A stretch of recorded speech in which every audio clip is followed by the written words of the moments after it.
A Study in Magic by Books of Change. Chapter 60. The Yule Ball.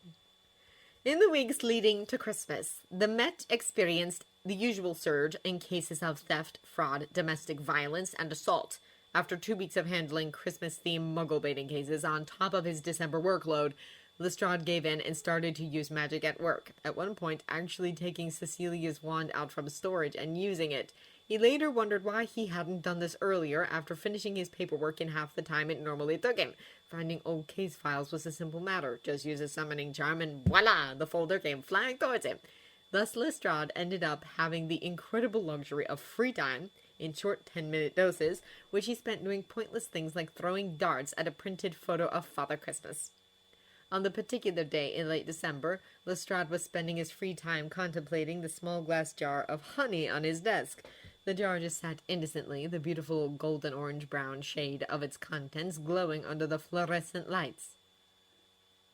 Lestrade was still at it when Bradstreet stopped by his office. "Why are you staring at that honey jar?" he asked. Lestrade looked up. "Sherlock sent it." This time Bradstreet stared at Greg. "Why?" "He says it's an early Christmas present." "But in reality?" "Still an early Christmas present," said Lestrade, amazed. "John says he's been into urban beekeeping. This is the result." There was a pause.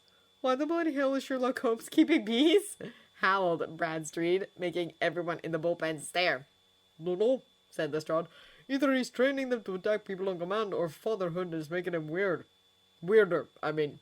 Bradstreet made an odd noise, much like a balloon half full of marbles letting out air. "That's violation of Code 2313. No reminders of Sherlock Holmes procreating." Lestrade refrained from telling Bradstreet he violated Code 2313 himself by saying that. "Want some?" Lestrade asked after Bradstreet finished being dramatic. "Yeah," said Bradstreet immediately. "Got toast?" "Mm-hmm," said Lestrade as he took out his stash of crumpets. "Seriously though, what the heck?" Bradstreet asked as he sat down. Lestrade rolled his eyes. "How should I know?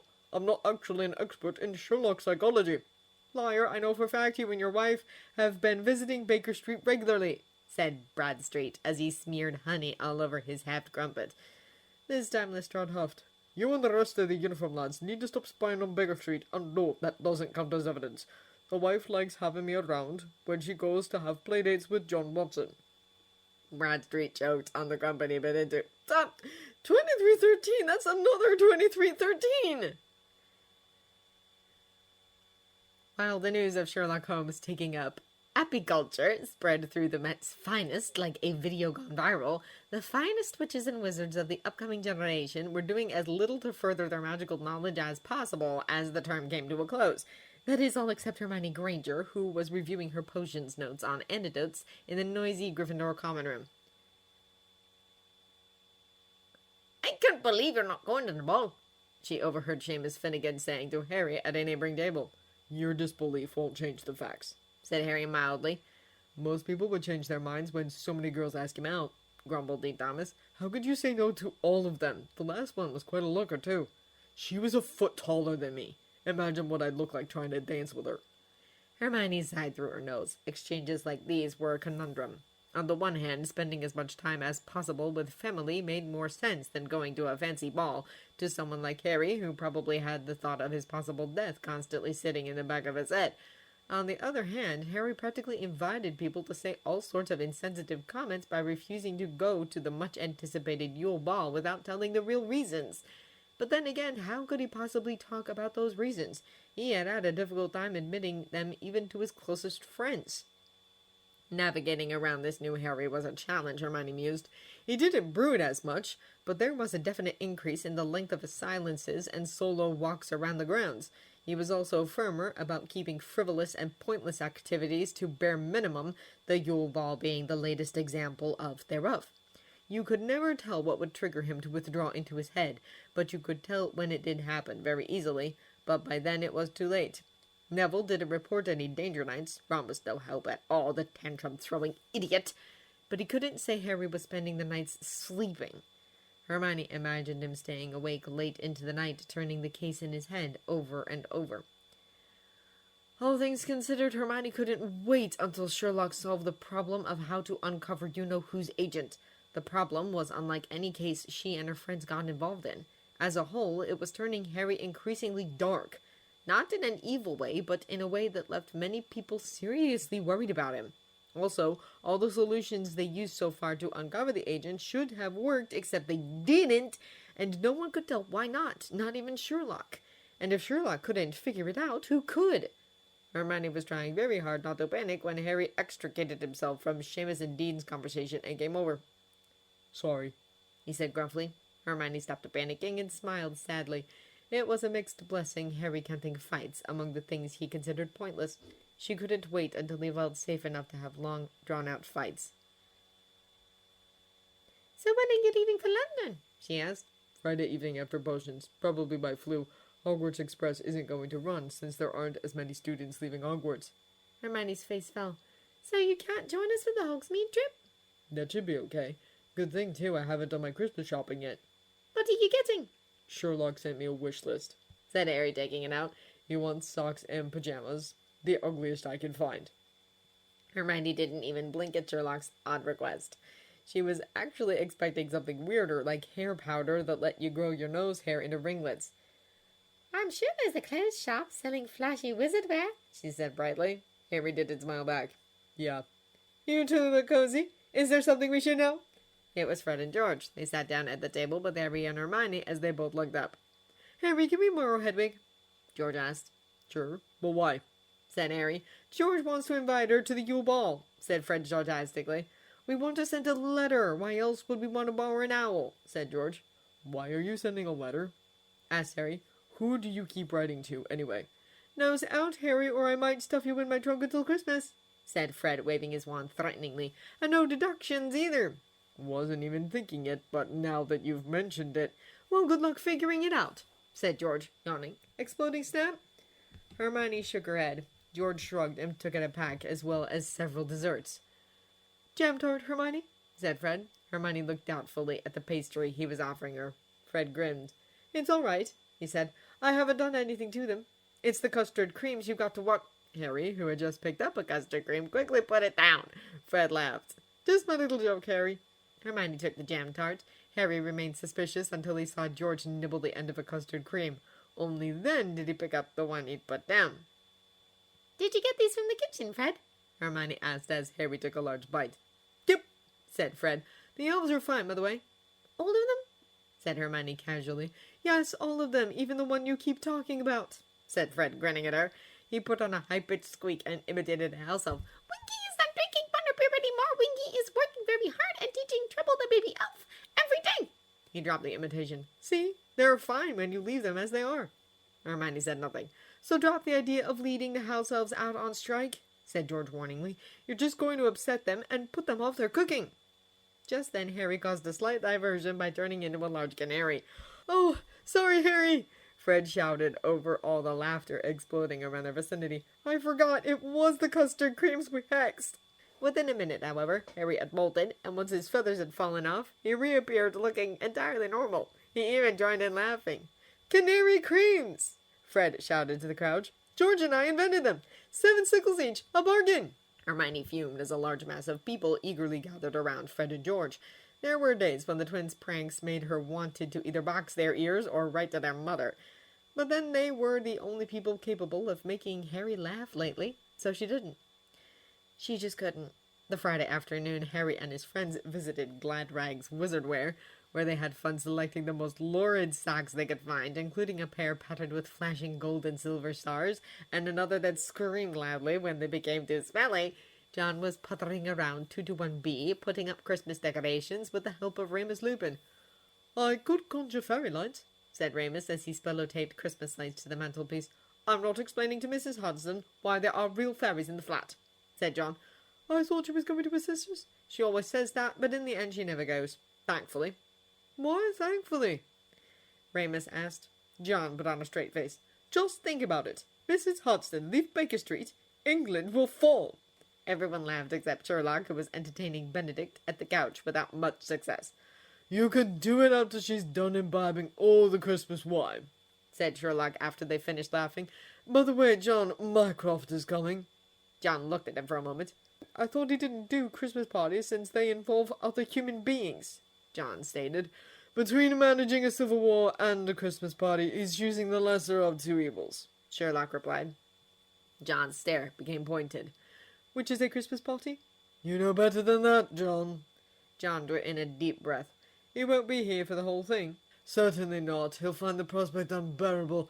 The last hour of it at most. John shrugged. Okay. You know, I don't think I've ever seen Sherlock's brother, said Remus as John put boughs of fake holly around an ugly vase full of hot pink moss roses. Your life has been enriched 1,000-fold because of it, Sherlock retorted. Remus ignored him. Sirius told me a little, and he sounds very interesting. You think personifications of government are interesting, said John mildly. It's not every day you even hear someone like that existing, said Remus equally mildly. John snorted. Well, apparently he's paying us a visit, so you can form your own opinions then. It shouldn't take you more than 2 minutes. Sirius currently holds the record of 3 seconds. Speaking of our pet dog, where is he? He said he's off sending some owls to family, said Remus. They're not jailed ones, mind you. He has some of those. Oh, yes, Molly and Sirius are cousins by marriage, and Arthur's something like his second cousin once removed. He also has a first cousin, Andromeda, her muggle-born husband, Ted Tonks, and the only daughter, Nymphadora. Nymphadora, said John wide-eyed. Are you serious? Unusual names run in his family, said Remus, chuckling. And of course there's Lestrade, who is a cousin in more ways than one. That I know, said John, grinning. I also know Sirius has been threatening to call him Cousin Rogerius at the station, and Greg is threatening to throw him in a holding cell if he dares. They're fighting already, said Remus, laughing. Anyway, Sirius said he wanted to get back in touch with everyone since Christmas is coming. He also mentioned something about meeting Muggle friends. Friends? Plural? Said Sherlock, eyebrows raised. Remus laughed again. Actually, he didn't specify how many, so it might have been singular. As it happened, Sirius was on the roof of 221B Baker Street, showing Molly Hooper the enchanted greenhouse Sherlock bullied him into making. He grinned broadly as Molly oohed and awed over the flowering lemon, lime, and orange trees planted inside. It's so nice here. How did you manage it? Molly asked as she smelled the blossoms. Trade secret, said Sirius, winking. I might tell you later. Molly grinned. Do you always grow fruit trees around your flat? No, His Highness Holmes suddenly developed an interest in beekeeping. Bees need a food source, so he decided to set up a citrus tree garden. Of course, it was my job to do the actual planting. He made you garden? Well, I am the slave. Molly made a funny expression, something between a giggle and a wince. Then she pointed at the large unglazed flower pot full of moss roses. They're so pretty. Are they for honey too? Actually, I don't know, said Sirius, scratching the back of his ear in a very dog-like fashion. Sirius said he wanted to make citrus blossom honey, but then he planted those roses himself. I have no idea why. Molly gave him another funny look, this one containing something bittersweet. Maybe they're John's favorite flower. Sirius shook his head. I don't think so. Molly blinked. No? I thought the same thing, so I asked, and John said she's a barbarian when it comes to plants, said Sirius. If they don't produce edibles, she doesn't care either way about them. Molly turned thoughtful. Huh. They chatted a bit at the small wooden bench inside the greenhouse. Sirius appreciated the fact Molly wasn't one of those women who freaked out over bugs, especially when a large beetle that had strange markings around its eyes suddenly landed on her back. Molly was fascinated by the unusual specimen and went on at length about the different beetles she found inside cadavers. So Sirius stunned the beetle, put it in a large lidded glass jar with a couple of leaves, and promised to hold on to it until she was ready to take the thing home. Sirius also added an unbreakable charm to the jar when Molly mentioned her cat Toby had a tendency to pounce on bugs. When time came for Molly to depart, Sirius invited her to the upcoming 221B Christmas party. Who's going to be there? Molly asked hesitantly. Lestrade and my extended family, said Sherlock. You should be fine, they're pretty harmless. Sherlock? He'll try to stay out for most of it. You know how he's like when he has to behave. Molly briefly looked rueful and even pained, but then she started beaming again. Okay. Sirius returned to the flat after seeing her off, humming Resty Merry Hippogriffs under his breath as he skipped up the stairs with the beetle jar tucked under his arm. The first person he encountered in the half-decorated living room was John Watson, who was polishing a gun. Date went well, thanks for asking, said Sirius. You're welcome, said John affably. Sirius tried to exude a nonchalant air as John held the gun up and aimed at a wall. "Do you know how much damage this thing can cause?" John asked at length. "Enough to make a wizard refrain from using memory charms as if his life depended on it," Sirius replied. "So, we understand each other. That's good," said John. "So did you tell Molly about the party's wizard theme?" "Yes, ma'am." "Good! Hopefully that'll be enough when Arthur inevitably loses his head over technology." Harry travelled to London after having dinner at the Great Hall with his friends following their trip to Hogsmeade. Sirius and Remus greeted him at 2-to-1C's fireplace when he stumbled out of it. Remus still looked grey and sickly, but he didn't seem to have any trouble walking or standing either. "How are you?" Harry asked. "I'm on the mend," said Remus, smiling reassuringly. "I should be ready to teach by next term." "Don't listen to him. Be saying that because he's bored to his back teeth," said Sirius. "I'm going to break his legs if he dares to go back to work before February." Harry went up to 2-to-1B afterwards. Sherlock, John, and Benedict were at the City Group table. Sherlock was examining a DNA profile, and John was nursing Benedict and dictating to a laptop at the same time. Harry wondered if he was witnessing new technology or something Miss Jackie made as he watched the laptop's keys press themselves. "Magic done by Arthur," said Sherlock abruptly without looking up. "Adding dictation spells to a laptop are a simple matter once you make the electronic components magic-free." Harry rolled his eyes. "You were spying me through the window, weren't you, creeper?" Sherlock smiled. Joan rolled her eyes as she beckoned Harry over. Harry approached eagerly, saying, "I'm home." "Welcome home," said John, smiling softly. Harry slept well that night. The first time in weeks.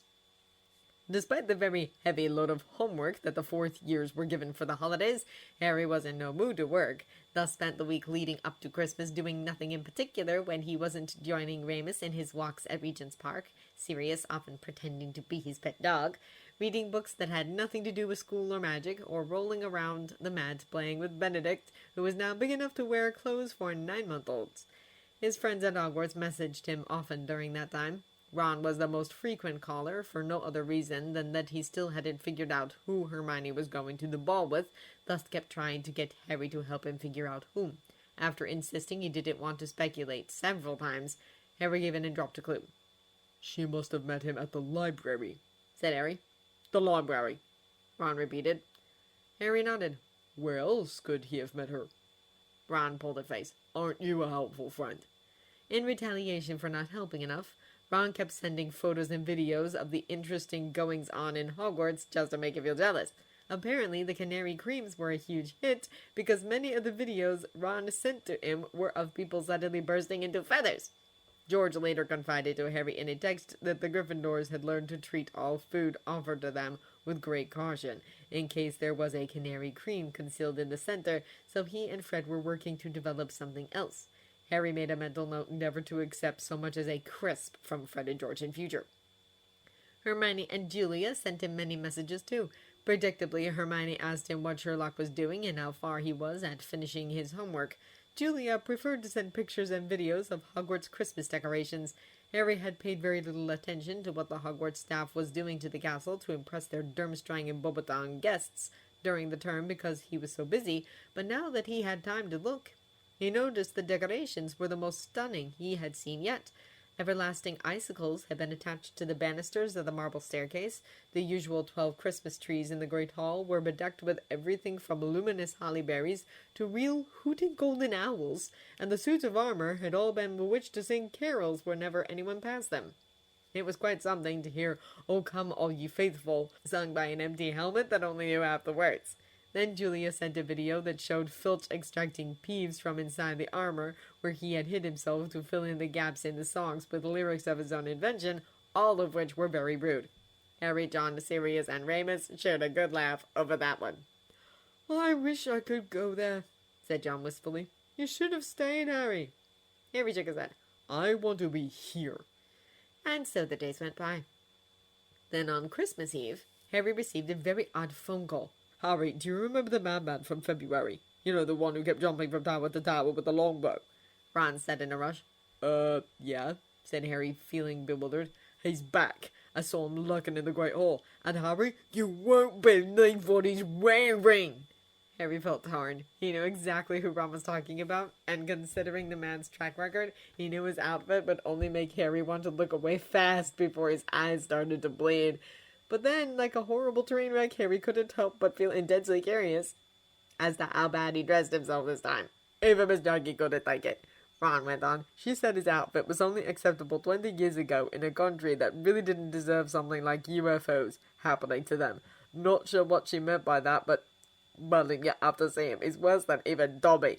Don't show it to me, said Harry quickly. Just describe it. He's wearing fuzzy white overalls that have big green polka dots, said Ron. They're super baggy. He only buckled one strap and it's on the wrong side. His shirt is turtleneck and rainbow. Harry shuddered. What else? He has a bucket hat that matches his overalls and yellow fuzzy mittens. His shoes...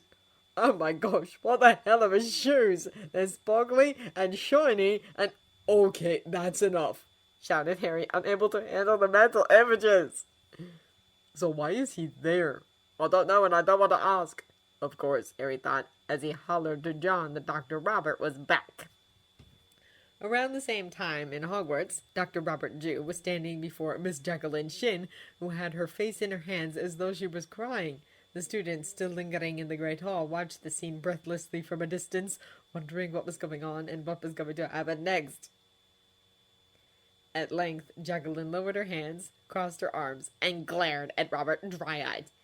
I believe I sent you an outfit, Robert, she said severely. Robert started scratching his neck like a gorilla that ate far too much. I thought it was for tomorrow. Jacqueline looked like she wanted to stop her foot. There was a second package. Robert blinked. I didn't think to look for it, sorry. Jacqueline let out a muted, ah! After mashing her fists against her forehead several times, she stomped her foot against the marble floor. Oh, I give up. It's too late now, she cried. Forget it, Robert. Let's go. The damage is already done. Is it really that... Robert, Jacqueline interrupted.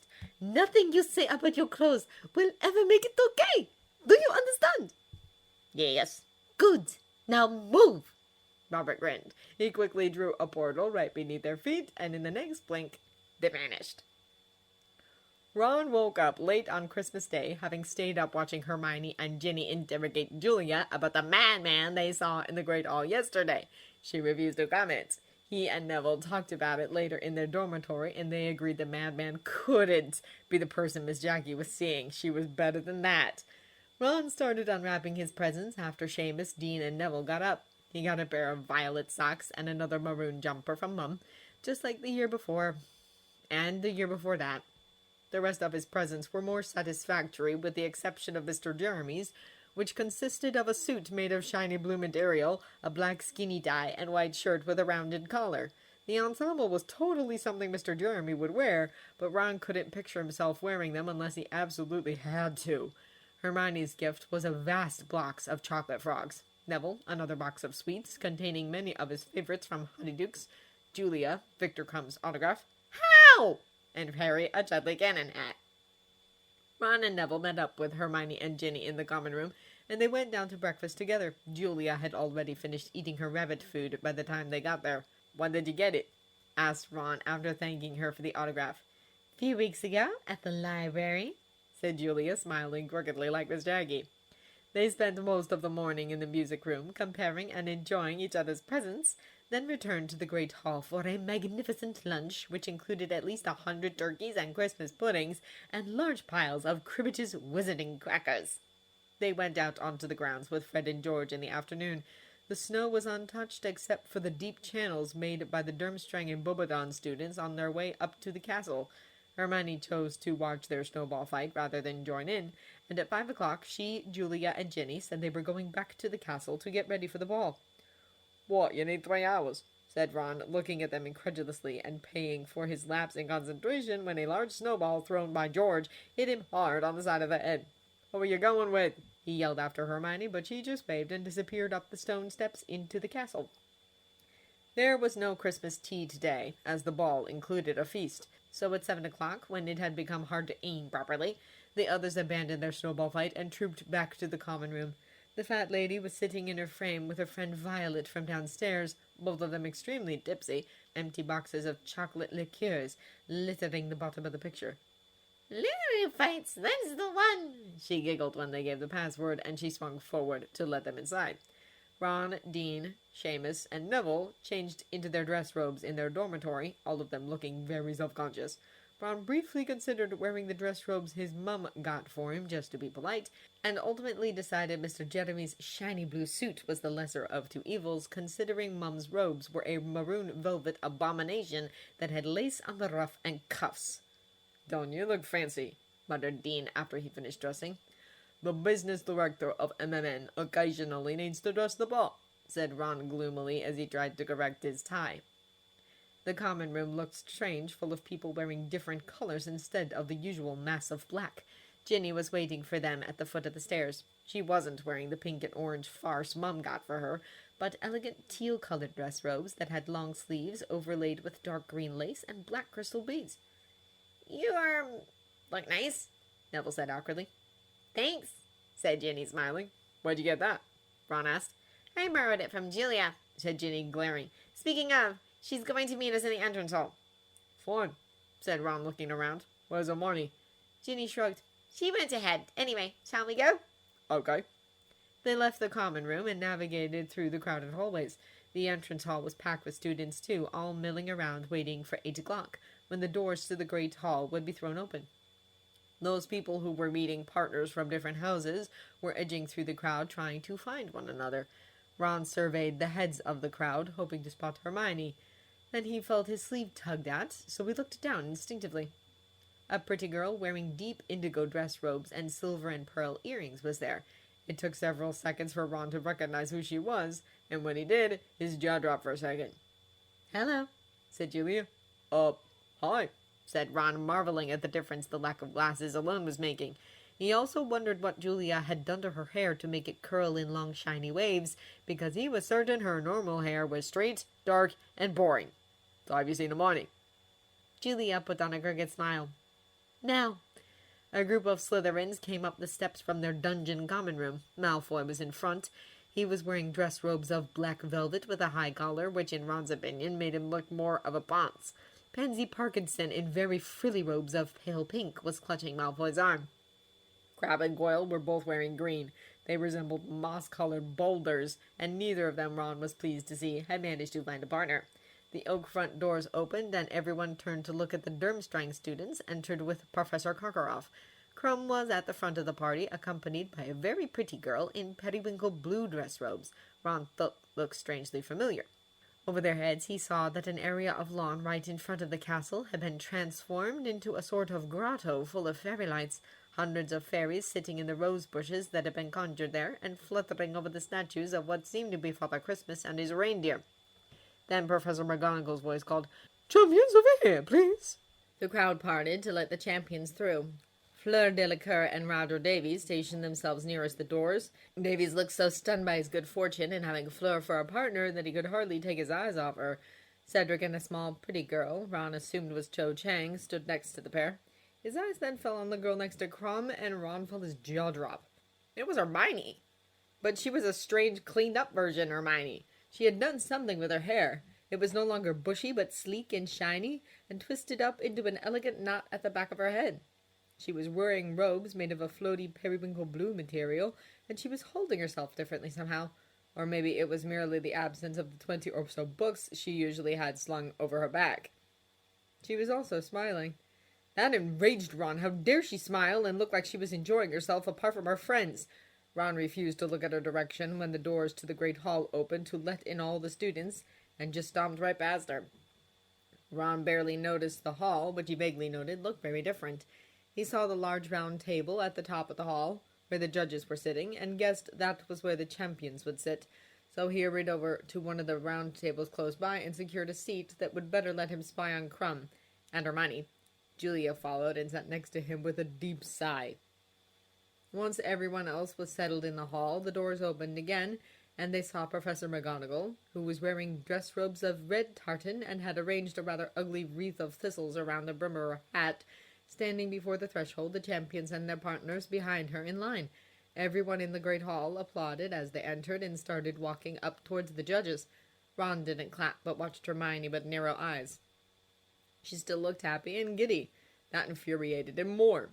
Dumbledore smiled happily as the champions approached the top table, but Karkaroff wore an expression of barely concealed disapproval, which Ron approved of, as he watched Krum and Hermione draw nearer. Ludo Bagman, tonight in robes of bright purple with large yellow stars, was clapping as enthusiastically as any of the students. Madame Maxime, who had changed her usual uniform of black satin for a flowing gown of lavender silk, was applauding them politely. Mr. Crouch was clapping politely too, and he didn't look enthused about the occasion. In fact, he looked slightly bored. Ron looked down at the table when the champions and their partners sat down at the head table. There was no food as yet on the glittering golden plates, but small menus were lying in front of each of them. He picked up the menu and spied Dumbledore doing the same. Dumbledore studied his menu carefully and then said very clearly to his plate, "Pork chops!"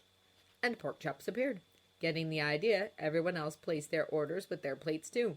Ron was about to order steak and kidney pie when he noticed Hermione was deep in conversation with Krum, meaning Krum was talking back, and very enthusiastically at that. It was so indecent Ron forgot what he'd intended to order. "Your lack of appetite worries me," said Julia over her plate of meatless kiddiggery. When all the food had been consumed, Dumbledore stood up and asked the students to do the same. Then, with a wave of his wand, all the tables zoomed back along the walls, leaving the floor clear, and then he conjured a raised platform into existence along the right wall. A set of drums, several guitars, a lute, a cello, and some bagpipes were set upon it. The Weird Sisters now trooped up onto the stage to wildly enthusiastic applause. The champions and their partners headed over the dance floor as the Weird Sisters struck up a mournful tune. More people joined the dance floor once the champion pair started dancing. Hermione looked like she was enjoying herself immensely as she danced with Krum. "Damn it!" "Do you want to dance?" asked Julia. "No," said Ron shortly.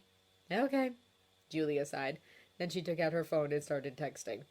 Soon the dance floor was too full of people for Ron to properly spy on Hermione. He saw Neville and Ginny dancing, Ginny wincing frequently as Neville trod on her feet, and Dumbledore waltzing with Madame Maxime. He was so dwarfed by her that the top of his pointed hat barely tickled her chin. However, she moved very gracefully for a woman so large. He also saw Miss Jackie dancing with a strange man wearing an impeccable three-piece suit of royal purple and sedate black tie. Ron assumed he was the man she was actually seeing. "Aunt Jackie must have coordinated his outfit," said Julia wryly as she took a picture of the pair. The Weird Sisters finished playing their first song, and applause filled the hall once more. Once the clapping stopped, the Weird Sisters struck up a new song. Ron narrowed his eyes when he finally caught the sight of Krum and Hermione. He followed their progress carefully, and while he was at it, he vaguely heard a boy from Beauxbatons ask Julia to dance. "I assume you don't mind," Julia said as she went off. Hermione came over and sat down in Julia's empty chair after the second song ended. She was a bit pink in the face from dancing. "It's hot, isn't it?" said Hermione, fanning herself with her hand. "Victor's just going to get some drinks." Ron gave her a withering look. "Victor? Hasn't he asked you to call him Vicky yet?" Hermione looked at him in surprise. "Surprise? What's up with you?" she said. "If you don't know," said Ron scathingly, "I'm not going to tell you." Hermione stared at him. "Ron, what?" But by this time, Ron was almost blind with rage. He was so angry he couldn't even sort through all the reasons why he was so angry at Hermione, so he reached for the first one he could think of. "Krum's from Durmstrang," Ron spat. "He's competing against Hogwarts. Yup. Ron cast it around for words strong enough to describe Hermione's crime. "Fraternizing with the enemy, that's what you're doing." Hermione's mouth fell open. "Don't be so stupid," she said after a moment. "The enemy? Honestly, who was the one who was all excited when they saw him arrive? Who was the one who got so excited when he got his autograph for Christmas? Who's got a model of him up in their dormitory?" Ron chose to ignore this. "I suppose he asked you to come with him while you were both in the library." "Yes, he did," said Hermione, the pink patches on her cheeks glowing more brightly. "So what?" "What happened? Trying to get her to join your House of Liberation movement, were you?" "No, I wasn't. If you really want to know, he said he'd been coming to the library every day to try and talk to me, but he hadn't been able to pluck up the courage." Hermione said this very quickly and blushed so deeply that she was the same color as Parvati's robes. Ron didn't think he could get angrier, but he did. "Yeah, well, that's his story," snarled Ron. "What's that supposed to mean?" "He's probably hoping you'll help him find out what his egg means. I suppose you've been putting our heads together during those cozy little library sessions. I'd never help him work out that egg, said Hermione, looking outraged. Never! How could you possibly say something like that? And why would he ask me for help anyway? All of the champions know we're involved with the tournament, shouted Ron. He probably thought you have insider information. How did this not occur to you? You're supposed to be clever. Or maybe you did know, but you didn't mind sharing some pointers. Hermione looked as though Ron had slapped her. Ron refused to feel guilty about this. For your information, she said in a quivering voice, he hasn't asked me one single thing about the tournament or the egg. Not one. Ron didn't want to hear more excuses. Why don't you go and find Vicky? He'll be wondering where you are, he sneered. Don't call him Vicky! Hermione jumped to her feet and stormed off across the dance floor, disappearing into the crowd. Ron watched her go, feeling a mixture of anger and satisfaction. That was nice of you, said Julie, who apparently returned. Ron ignored her and continued to glare at the dance floor. There, Fred and Angela were dancing so exuberantly that people around them were backing away in fear of injury. Professor Dumbledore was dancing with Professor Sprout, Ludo Bagman with Professor McGonagall.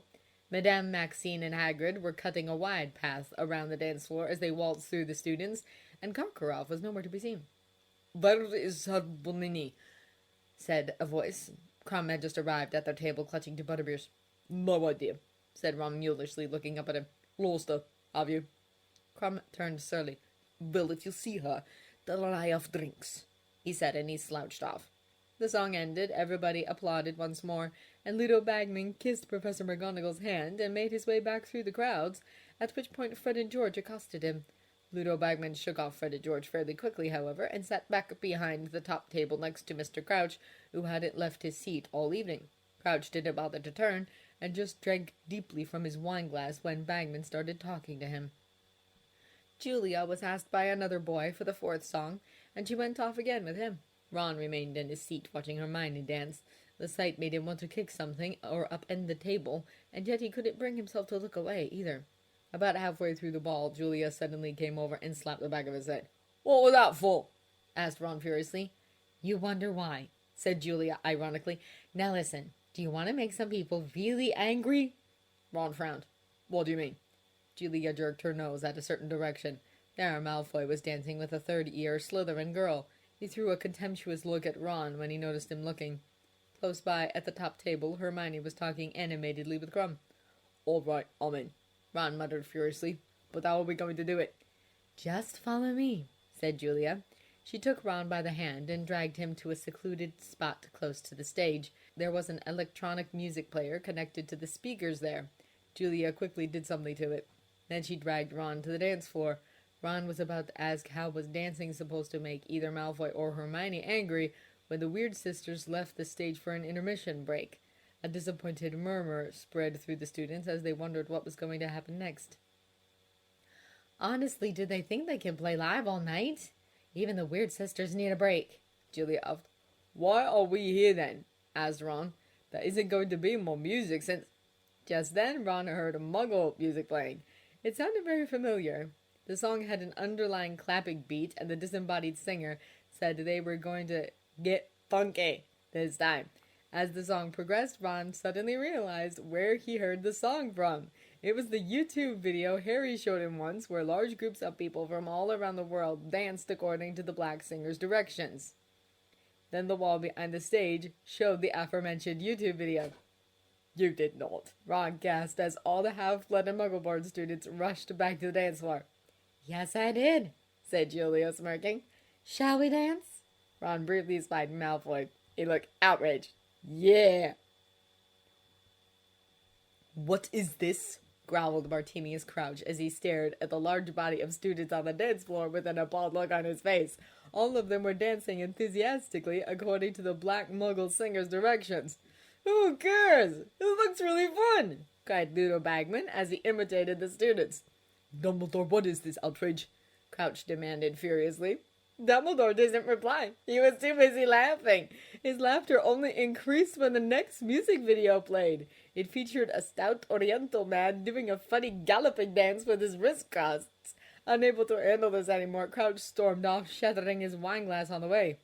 "Oh, dear me," said Dumbledore as he watched Crouch leave. Then, still chuckling, he quickly banished the shards with a flick of his wand. Ron had to admit the latter half of the ball was lots of fun, especially when he noticed how angry Malfoy was. Clearly, he couldn't stand what he was seeing. This made him determined to enjoy the dancing as much as possible, and soon he found himself actually enjoying the bouncing and twirling around. Julia was a fantastic partner for his cause. She actually knew how to dance and refused all the dance offers from other boys so she could keep dancing with Ron. That pleased him a lot. The Weird Sisters returned to the stage after the 30-minute intermission and continued to play until midnight. Everyone gave them a last loud round of applause and started to wend their way into the entrance hall. Ron and Julia joined the departing throng, and out in the entrance hall Ron saw Hermione saying goodnight to Crumb before he went back to the Durmstrang ship. She gave Ron a very cold look and swept past him up the marble staircase without speaking. Ron looked away, feeling furious again. He wanted to do something that would make Hermione extra angry. He just couldn't think what. "That was fun, wasn't it?" said Julia, patting her sweaty forehead with her handkerchief. "Yeah," said Ron. "Yeah, your idea was brilliant." Julia smiled crookedly. "Thank you." "Oh, really?" said Ron, even as he wondered why he was saying this. "You really are brilliant. I reckon you're actually smarter than Hermione. You just don't show it." "Liar." "Nope, not lying." Ron lied. Then he took a moment to study Julia. She was quite good-looking, Ron thought. She wasn't curvy like the way he liked girls, but the willowy look suited her. He also wasn't lying about her being brilliant, though he was hedging around the truth when he said she might be cleverer than Hermione. All right, it was a downright lie, but she didn't need to know that. Anyway, Julia was definitely someone he could show off to other people and feel absolutely proud to have as a dance partner, or someone he... Ron hesitated for a second, but then he thought about Hermione, and a reckless rage seized him. So he started to go ahead with his idea. A feather-light touch of fingertips on his cheek halted Ron in his tracks. Ron looked down and saw the hand keeping him at bay. The pressure was so light he could have gone ahead if he wanted to, and yet Ron found himself unable to resist when Julia gently pushed him away. A heavy silence hovered between them for several heartbeats. Ron felt himself turn red as time ticked by. He stuttered. "You're a good friend," said Julia quietly. "I want to keep it that way. So no." Ron was speechless. They looked at each other silently for several more blinks. Then, with a swish of hair, Julia walked away. Ron watched her go, and all he could think was, "Damn!"